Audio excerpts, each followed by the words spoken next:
pahimagno.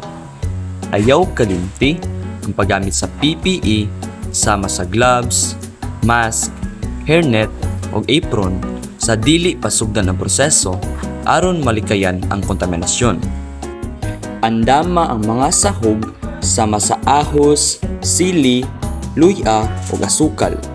Mahimo ka mo gamit og 1 ka kilo sa matag sahog basta 1:1 ang proporsyon. Alang sa pagsugod sa proseso, hugasan ang mga sahog. Dayon, putlon o gagmay lang o ibutang ang matag sahog sa ilang lahi nga sudlanan.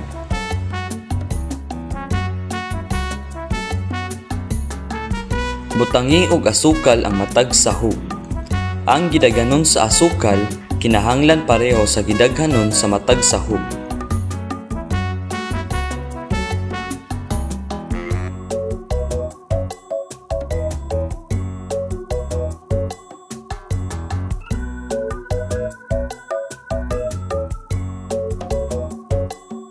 Human mabutang ang mga asukal, isagol ang mga sahog aron masigurong matabunan ang tanan.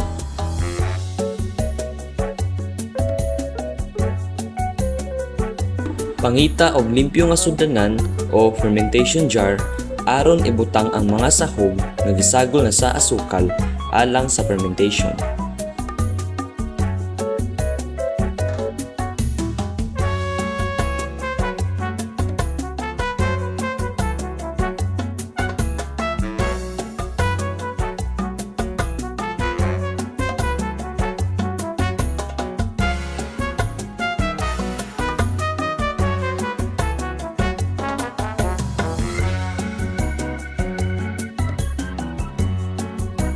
Takubi ang sudlanan nga gibutangan sa sahog, gamita ang papel isip tabon.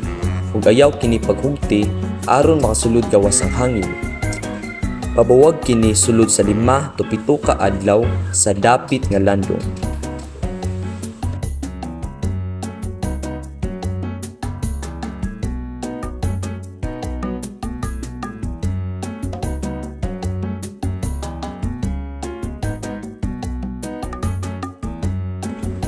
Pagkahuman sa 7 ka adlaw, butangi og 50 ml nga sukang tuba alang sa 50 grams nga fermented herbal mix. Ang alkohol makatabang sa pagkuha sa bioactive compounds o pagpreserba sa sinagol.